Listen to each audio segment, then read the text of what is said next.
കണ്ടില്ലെന്ന് നടിക്കാൻ ഇനി നമുക്കാവില്ല. ഇന്ത്യൻ മതേതരത്വത്തിൻ്റെ കല്ലറയിലേക്ക് അവസാനത്തെ ആണിയുമടിച്ച് BJP സർക്കാർ തങ്ങളുടെ വർഗീയ അജണ്ട പൂർത്തീകരിക്കുകയാണ്. പ്രതിപക്ഷത്തിൻ്റെ കടുത്ത പ്രതിഷേധങ്ങളെയും ആശങ്കകളെയും ചവിട്ടിമെതിച്ച് പാർലമെൻറ്റിൽ പാസാക്കിയെടുത്ത ആ ഭേദഗതി ബില്ലിൽ ദ്രൗപദി മുർമു എന്ന രാഷ്ട്രപതിയും ഒപ്പുവച്ചിരിക്കുന്നു. രാഷ്ട്രപതിയുടെ ആ ഒരൊറ്റ ഒപ്പോടെ ഇന്ത്യ എന്ന മഹാരാജ്യത്തിൻ്റെ വൈവിധ്യത്തിനും മതേതരത്വത്തിനും മേൽ കരിനിഴൽ വീഴ്ത്തിക്കൊണ്ട് ആ കറുത്ത നിയമം നിലവിൽ വന്നിരിക്കുന്നു. ദേശീയ ഗീതമായ വന്ദേമാതരത്തിന് ദേശീയ ഗാനമായ ജനഗണമനയ്ക്ക് തുല്യമായ നിയമപരിരക്ഷ നൽകുന്ന prevention of insults to national honour ബില്ലിന് രാഷ്ട്രപതി ദ്രൗപദി മുർമു അംഗീകാരം നൽകിക്കഴിഞ്ഞു. ഇതോടെ RSS ഉദ്ദേശിച്ച മതേതരം തച്ചുടയ്ക്കൽ എന്ന ഉദ്ദേശം നടന്നിരിക്കുന്നു. എന്തുകൊണ്ടാണ് മുഴുവൻ ആലപിക്കുവാൻ പാടില്ല എന്നത് ചോദിച്ചാൽ ബങ്കിം ചന്ദ്ര ചാറ്റർജിയുടെ ആനന്ദമഠം എന്ന നോവലിലെ വന്ദേമാതരം എന്ന കവിത ഇന്ത്യയുടെ സ്വാതന്ത്ര്യ സമര ചരിത്രത്തിൽ വലിയൊരു ആവേശമായിരുന്നു.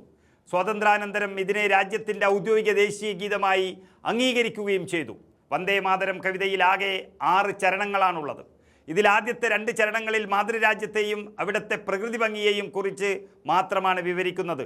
എന്നാൽ തുടർന്നു വരുന്ന വരികളിൽ മാതൃരാജ്യത്തെ ദുർഗാദേവി, ലക്ഷ്മി ദേവി, സരസ്വതി ദേവി തുടങ്ങിയ ഹൈന്ദവ ദേവതകളായി സങ്കല്പിച്ച് ആരാധിക്കുന്ന പരാമർശങ്ങളുണ്ട്. അതുകൊണ്ട് തന്നെ ഇന്ത്യയെ പോലൊരു മതേതര രാജ്യത്ത് വന്ദേമാതരം പൂർണ്ണരൂപത്തിൽ പാടുന്നത് തങ്ങളുടെ മതസ്വാതന്ത്ര്യത്തിന് മേലുള്ള കടന്നുകയറ്റമാണ് എന്നുള്ളത് കൊണ്ടാണ് പൂർണ്ണരൂപത്തിൽ അത് പാടാത്തത്. അതിൽ സ്വാതന്ത്ര്യ സമര കാലഘട്ടത്തിൽ തന്നെ വന്ദേമാതരത്തിൽ മതപരമായ വരികളെ ചൊല്ലി തർക്കങ്ങൾ ഉടലെടുത്തിരുന്നു. ഇന്ത്യയിലെ എല്ലാ വിഭാഗം ജനങ്ങളെയും ഒരുമിച്ച് നിർത്തി മുന്നോട്ട് പോകാൻ ആഗ്രഹിച്ച ദേശീയ നേതാക്കൾ ഇതിനൊരു പരിഹാരം കണ്ടെത്തി. 1937 ഒക്ടോബറിൽ മഹാത്മാഗാന്ധി, രവീന്ദ്രനാഥ് ടാഗോർ, ജവഹർലാൽ നെഹ്റു എന്നിവരുടെ നേതൃത്വത്തിൽ കൂടിയ കോൺഗ്രസ് വർക്കിംഗ് കമ്മിറ്റി ഒരു സുപ്രധാന തീരുമാനമെടുത്തു. രാജ്യത്തെ എല്ലാ ജനവിഭാഗങ്ങൾക്കും ഒരുപോലെ ഉൾക്കൊള്ളാൻ കഴിയുന്ന തരത്തിൽ മതപരമായ പരാമർശങ്ങളില്ലാത്ത ആദ്യ 2 ചരണങ്ങൾ മാത്രം ഔദ്യോഗികമായി ആലപിച്ചാൽ മതിയെന്ന് കോൺഗ്രസ് നിശ്ചയിച്ചു. 1950 വന്ദേമാതരത്തെ ദേശീയ ഗീതമാക്കിയപ്പോഴും ഈ കീഴ്വഴക്കം തന്നെയാണ് രാജ്യം പിന്തുടർന്നത്. ഈ കീഴ്വഴക്കത്തെ പതിറ്റാണ്ടുകളായിട്ട് നമ്മുടെ രാജ്യം പിന്തുടർന്ന് പിന്നീട് RSS കയ്യേറുകയും രാജ്യത്ത് അടിച്ചേൽപ്പിക്കാൻ നടത്തിയ ശ്രമത്തെ ഇപ്പോൾ നിയമം വഴി നടപ്പിലാക്കുകയുമാണ് ഉണ്ടായിരിക്കുന്നത്. പുതിയ നിയമപ്രകാരം വന്ദേമാതരം ആലപിക്കുന്നത് മനഃപൂർവ്വം തടസ്സപ്പെടുത്തുകയോ അതിനായി ഒന്നിച്ചുകൂടുന്ന സദസ്സിനെ തടയുകയോ ചെയ്യുന്നത് ഗുരുതരമായ കുറ്റകൃത്യമായി കണക്കാക്കും. ഇത്തരത്തിലുള്ള കുറ്റകൃത്യങ്ങളിൽ ഏർപ്പെടുന്നവർക്ക് 3 വർഷം വരെ തടവ് ശിക്ഷയോ പിഴയോ അല്ലെങ്കിൽ രണ്ടും കൂടിയോ ലഭിച്ചേക്കാം. കൂടാതെ ഇതേ കുറ്റം ആവർത്തിക്കുന്നവർക്ക് കുറഞ്ഞത് 1 വർഷത്തെ തടവ് ശിക്ഷ നിർബന്ധമായും അനുഭവിക്കേണ്ടി വരും. പാർലമെൻറ്റിൻ്റെ ഇരുസഭകളും ഏതാനും ദിവസങ്ങൾക്ക് മുൻപാണ് ഈ ചരിത്രപരമായ ഭേദഗതി ബില്ല് പാസാക്കിയത്.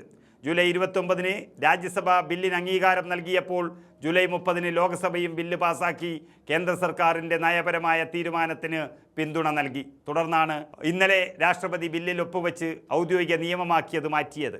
പ്രതിപക്ഷ ബഹളങ്ങൾക്കിടയിൽ ബില്ല് പാസാക്കിയെടുത്ത് രാഷ്ട്രപതി ഭവനിൽ നിന്നും ആ ബില്ലിൽ ഒപ്പുവെക്കുമ്പോൾ യഥാർത്ഥത്തിൽ തകർന്നു വീണത് ഈ രാജ്യം കാത്തുസൂക്ഷിച്ച പരസ്പര ബഹുമാനമാണ്.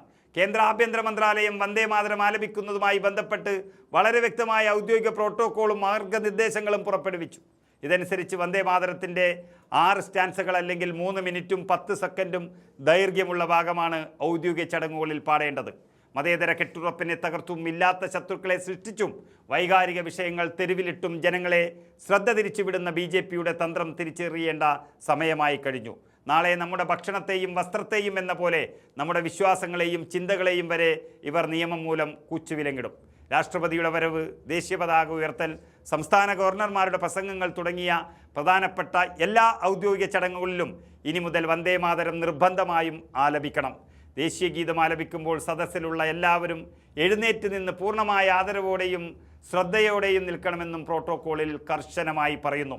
രാജ്യത്തെ എല്ലാ സ്കൂളുകളിലും ഓരോ പ്രവൃത്തി ദിനവും വന്ദേമാതരത്തിൻ്റെ കൂട്ടായ ആലാപനത്തോടെ വേണം ആരംഭിക്കാൻ എന്ന് ആഭ്യന്തര മന്ത്രാലയം വ്യക്തമാക്കുന്നു.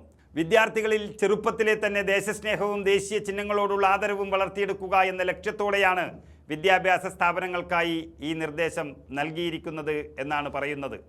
അങ്ങനെ സ്കൂളുകൾ വഴി വർഗീയത നടപ്പിലാക്കാനുള്ള നീക്കം നിയമം വഴി BJP നടപ്പിലാക്കിയെടുത്തിരിക്കുകയാണ്. ഈ വരുന്ന സ്വാതന്ത്ര്യദിനത്തിൽ ചെങ്കോട്ടയിൽ ത്രിവർണ്ണ കൊടി പാറുമ്പോൾ ഈ രാജ്യം വന്ദേമാതരത്തിൻ്റെ മുഴുവൻ വരികളും പാടി രാജ്യം കാത്തുസൂക്ഷിച്ച പലതിനെയും മറന്നു എന്ന് വരാം.